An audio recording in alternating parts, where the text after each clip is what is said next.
السلام علیکم دوستو، کیسے ہیں آپ سب؟ امید کرتی ہوں آپ سب ٹھیک ہوں گے۔ میں حاضر ہوں آج ایک نئی کہانی کے ساتھ۔ کہانی کی جانب بڑھنے سے پہلے گزارش ہے چینل کو سبسکرائب کرنا مت بھولیے گا تاکہ ہر آنے والی نئی کہانی کا نوٹیفیکیشن آپ کو بآسانی ملتا رہے۔ بڑھتے ہیں کہانی کی جانب۔ میرا نام نمرہ ہے، میری عمر تقریباً 20 سال ہے۔ میں لاہور میں رہتی ہوں۔ میرا رنگ بہت زیادہ سانولا ہے، لیکن میرے نئے نقش بہت زیادہ اچھے ہیں۔ جو کوئی بھی مجھے دیکھتا ہے وہ مجھے دیکھتا ہی رہ جاتا ہے۔ مجھے شروع سے ہی پڑھائی کا بہت زیادہ شوق تھا اور میں نے یہ سوچ لیا تھا کہ پڑھائی کر کے میں باہر کے ملک چلی جاؤں گی، لیکن میرے امی اور ابو اس بات کو نہیں مانتے تھے۔ وہ کہتے تھے ہم تمہیں کبھی باہر نہیں جانے دیں گے۔ میں اپنے دادا اور دادی کے ساتھ رہتی تھی، اس لیے میں دادا ابو کی منتیں کرنے لگی کہ وہ امی ابو کو راضی کر لیں۔ میرے دادا مجھ سے کہنے لگے کہ میں ایک شرط پر تمہارے باپ اور تمہاری ماں کو منا لوں گا۔ میں نے اپنے دادا سے پوچھا کہ وہ کیا شرط ہے؟ میرے دادا ابو مجھ سے کہنے لگے وقت آنے پر تمہیں سب کچھ بتا دوں گا۔ ابو صبح صبح ہی اپنی نوکری پر چلے جایا کرتے تھے، کیونکہ میرے ابا ایک اسکول میں کلرک تھے۔ جس کے بعد میں دادا دادی کے ساتھ ہر وقت گھر میں اکیلی رہتی تھی۔ میرے دادا بہت ہی زیادہ میرا خیال رکھتے تھے۔ دادی کی طبیعت کافی زیادہ خراب رہنے لگی تھی، تو پھر میں اکثر دادی کا خیال رکھتی تھی۔ ان کی طبیعت خراب ہونے کی وجہ سے ایک دن میری دادی ہم سب کو اس دنیا میں اکیلے چھوڑ کر چلی گئی۔ دادا بھی اب بہت زیادہ اکیلے ہو گئے تھے، کیونکہ دادی اللہ کو پیاری ہو گئی تھی۔ میرے دادا کی عمر اتنی زیادہ نہیں تھی۔ انہوں نے خود کو بہت زیادہ فٹ رکھا ہوا تھا، کیونکہ وہ آرمی سے ریٹائرڈ آفیسر تھے۔ دادی کے جانے کے بعد وہ بہت زیادہ اداس بھی رہنے لگے تھے۔ امی ابو جب گھر واپس آتے تو میں ان کے ساتھ اکیلی ہی ہوتی تھی۔ میرے دادا بہت خیال رکھتے تھے۔ میں بھی یہی سمجھتی تھی کہ میرے دادا ابو ہیں، وہ میرا خیال رکھ لیا کریں گے، لیکن مجھے کیا پتہ تھا کہ میرے دادا ابو ہی میری زندگی تباہ و برباد کر ڈالیں گے۔ میں اپنے دادا کو بہت زیادہ اچھا سمجھتی تھی کہ وہ میرے ساتھ کبھی کچھ غلط نہیں کریں گے، لیکن میری یہ بات غلط ثابت ہو گئی۔ دادا ابو نے میری کچی عمر کا بہت زیادہ فائدہ اٹھایا۔ اس وقت میری عمر تقریباً 20 سال تھی۔ امی ابو ڈاکٹر تھے، اس لیے وہ دونوں گھر سے باہر نوکری کیا کرتے تھے۔ دادا نے انہیں کہہ دیا تھا کہ وہ بے شک اس ڈیوٹی کے لیے باہر چلے جائیں، میری فکر نہ کریں، کیونکہ میں ان کا خیال رکھ لیتی ہوں۔ ایک روز میرے دادا ابو مجھ سے کہنے لگے تم اکیلی کمرے میں مت سویا کرو، کیونکہ تم ڈر جاتی ہو۔ ایسا کرو کہ تم میرے کمرے میں ہی سو جاؤ۔ میں نے اس روز اپنے دادا ابو کی بات مان لی تھی، اور رات ہوتے ہی میں دادا ابو کے کمرے میں آ جایا کرتی تھی۔ ان کے کمرے میں 2 سنگل بیڈ تھے، یعنی میرا بیڈ کافی دور تھا، ان میں سے ایک بیڈ خالی تھا۔ میں نے وہاں سونے کا ارادہ بنا لیا تھا۔ اچانک ہی میری آنکھ لگی تو مجھے ایسا محسوس ہوا جیسے کسی نے میرے اوپر ہاتھ رکھا ہو۔ میں نے ادھر ادھر دیکھنے کی کوشش کی تو مجھے کوئی بھی نظر نہیں آیا، اور کسی نے اپنی حرکت کو روک لیا تھا۔ کچھ دیر کے بعد وہی حرکت پھر سے ہونے لگی۔ جیسے ہی میں نیند میں گئی تو مجھے ایسا محسوس ہوا جیسے کوئی مجھے چھیڑ رہا ہے۔ جیسے ہی میں نے آنکھیں کھول کر دیکھنا چاہا تو سامنے دادا موجود تھے۔ میں دادا کو دیکھ کر بہت زیادہ حیران ہوئی۔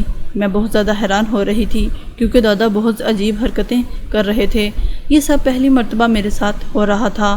میں نے بھی اس چیز کو اچھی طرح محسوس کر لیا تھا، لیکن میں نے یہ بات اپنے دل میں سوچ لی تھی کہ اگر دادا نے ایسا ویسا کچھ کیا تو میں اٹھ جاؤں گی۔ دادا جی کچھ دیر تک سکون دیتے رہے۔ دادا ابو کے ایسا کرنے سے مجھے بھی بہت زیادہ سکون مل رہا تھا۔ کچھ دیر یہ حرکتیں کرنے کے بعد میرے دادا اپنے بیڈ پر واپس چلے گئے، لیکن ان کے جانے سے میری بہت زیادہ بے چینی بڑھنے لگی۔ مجھے شاید ان کی بہت زیادہ عادت ہو گئی تھی، لیکن دادا اس سے آگے کوئی کام نہیں کرتے تھے۔ کچھ دیر بعد ہی ابو نے اپنی جاب چھوڑ دی تھی۔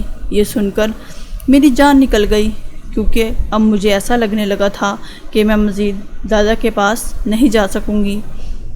اب تو دادا ابو مجھے بہانے سے چھیڑنے لگے تھے۔ ابھی اس بات کو 3-4 سال ہی گزرے تھے، اور یہ کام میرے اور دادا کے درمیان بہت زیادہ ہونے لگا تھا۔ دادا ابھی ہر وقت مجھے راضی کرنے میں لگے رہتے۔ میں بھی دادا جی کو تنگ نہیں کرتی تھی۔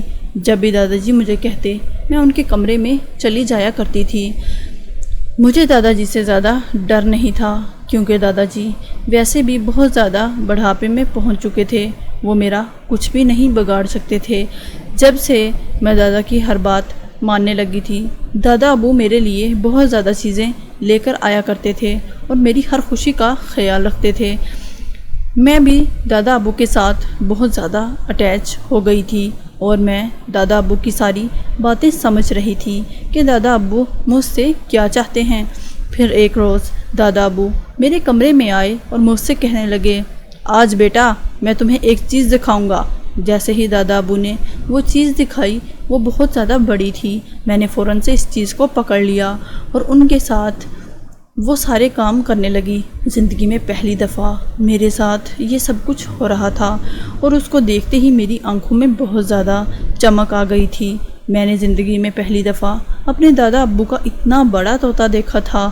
جب میں نے دادا ابو کا طوطا پکڑا تو دادا ابو بھی بہت زیادہ اچھا محسوس کر رہے تھے۔